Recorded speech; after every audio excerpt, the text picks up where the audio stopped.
So right now I'm involved in writing a book on Reichian character structure. In fact, I'm most of the way through and just kind of going through, writing out loads and loads of exercises.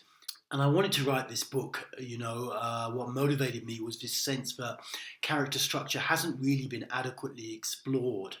It's coming up for like 100 years or so since Reich started formulating his ideas about character structure, and then his original book was like 1933 or something like that.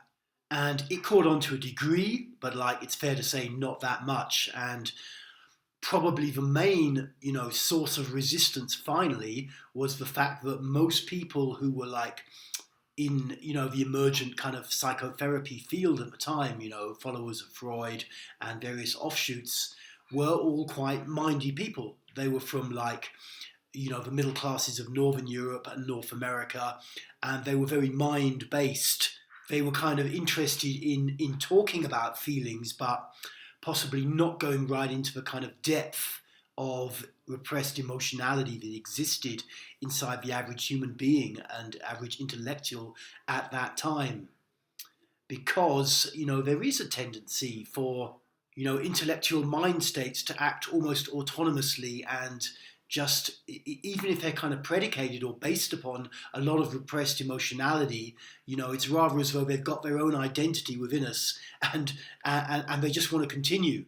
And even if we kind of know that we'd be a lot better off without them, and that if we could open up the muscles of the body and integrate the repressed material, we would be happier and have better lives. Still, this kind of slightly isolated intellectual part of the mind fears that it's going to just be gone completely. Or it anyway doesn't know what this new me would look like, so it tends to just cling on to the old.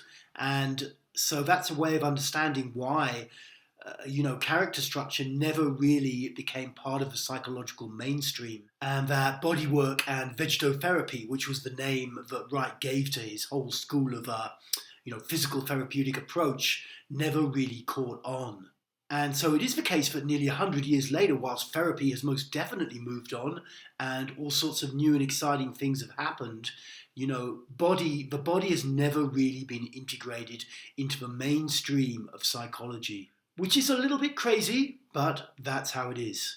We find ourselves in a place today where, even if you're like really well motivated and you say want to learn to become a body-based therapist or just understand more about the body, the mind-body connection, you pretty much can't do that within the psychological mainstream because there's very, very few courses on it, and those that exist tend, without being too pejorative, to be fairly lightweight. There's simply nothing in the mainstream that approaches the strength and confrontational power of vegetotherapy, the original Reichian therapy, where you're learning to breathe in different ways, which increase the level of energetic charge in the body, and then you're using that increased charge to break open layers of armor, the lateral rings of armor, which surround the body, in Reich's original concept. There's nothing like this in the mainstream of psychology. It's completely missing, and it may not be suitable for everybody, maybe even by quite a long chalk, but the reality is if you are someone who wants suddenly like, okay, I really want to get in there and do some intense deep work and I'm willing to go through quite a bit of stuff, you can't really find a therapist who's skilled in this stuff anymore. It's very, very difficult. And likewise, you can't learn these techniques very easily. They've simply kind of disappeared from the map. They've never been super on the map, but now they've nearly disappeared. So it's certainly been a big motivation for me as I get older and all that stuff to write down what I know, so that knowledge can be passed on to others, and also maybe it stimulates a bit of a scene around me, or it goes into someone else's scene and something like that, and it allows something to grow and develop, because we do need, in the West, as a psychological race, we do need to integrate the body. I mean, we really, really do. Anyway, I wasn't actually intending to say all of that, but anyway, back to Reichian character structure. One of the things that I wanted to bring out, there's few things that I bring out that are a bit different even from more modern books on the subject, but something I really like to pick up on is the difference between pre-egoic and post-egoic character types. Because stepping back for a moment, we have 5 basic character structures nowadays, often call them strategies these days. Believing strategy, the oral strategy, enduring, which are pre-egoic, which means they happen before the proper development of the human ego, the individuated sense of self, which begins between around 2 and 3 years old and then continues. And then we have the rigid strategy and the aggressive strategy, which are post-egoic structures. And of course, these pre-egoic structures are the most debilitating. They're the ones that have the most limiting effect on the ego. So really, they're the kind of things that we really want to work on first.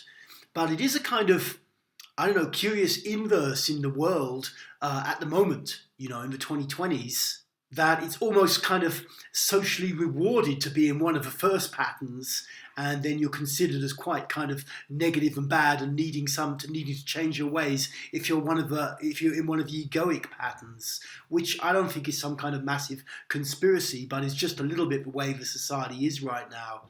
And I really think, a lot of people would benefit from understanding the difference between pre-egoic and egoic patterns, because it would give them a framework to understand human experience that we currently don't have.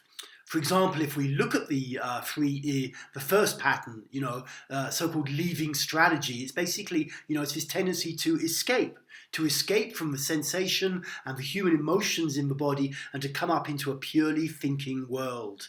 And then the oral strategy is one of clinging on. There's been this inadequate bond with the mother in the first year of life. And so we have this kind of hole inside of us that we're endlessly trying to fill up with something. And we tend to cling on. It's clinging. You've got escaping and you've got clinging. And then if you move another year down the line to the phase of infancy where we first start to express our no and begin to kick off and create a lot of fuss and drama. It's a pain in the neck for the parents, but of course we're first starting to define our first sense of personal psychological space with this no, with this resistance. And if the parents come down too hard on us, or one parent does, then we tend to, repress everything straight down and submerge our individuality. We learn that the only way to survive is to play small. So in modern kind of language, we can sum up these 3 pre-egoic strategies as escaping into the mind, as clinging on to someone else, or as playing small, hiding ourselves away. And in the Western world these days, of course, it's rather as though we are kind of culturally, gently, through peer pressure, kind of pushed into these categories a bit. Like it's kind of okay to play small, it's kind of okay to be very spaced out and in the mind, and it's kind of okay to be clinging and needy. And at the same time, people in the rigid character who are like, trying to occupy archetypal roles of being very alpha or whatever, or people in the aggressive character who are trying to kind of be convincing and showy and drive things forwards, are looked upon pejoratively. Now, it's important to make clear, that these 2 post-egoic patterns, the rigid and the aggressive, are not by no means, really good things that we want to aspire towards. But at the same time, it's good to understand that at least there is some ego there, even if it's being expressed in a not very good way. And that with the pre-egoic structures, the escaping, the clinging, and the playing small, the ego is being diminished. And so it's not really going to, create a race of healthy people if we carry on doing this. Thinking, it's okay to cling on, it's okay to be small, and it's okay to space off into thinking all the time. It's not that it's not okay to do those things, but they're not ideally something that we want to aspire towards.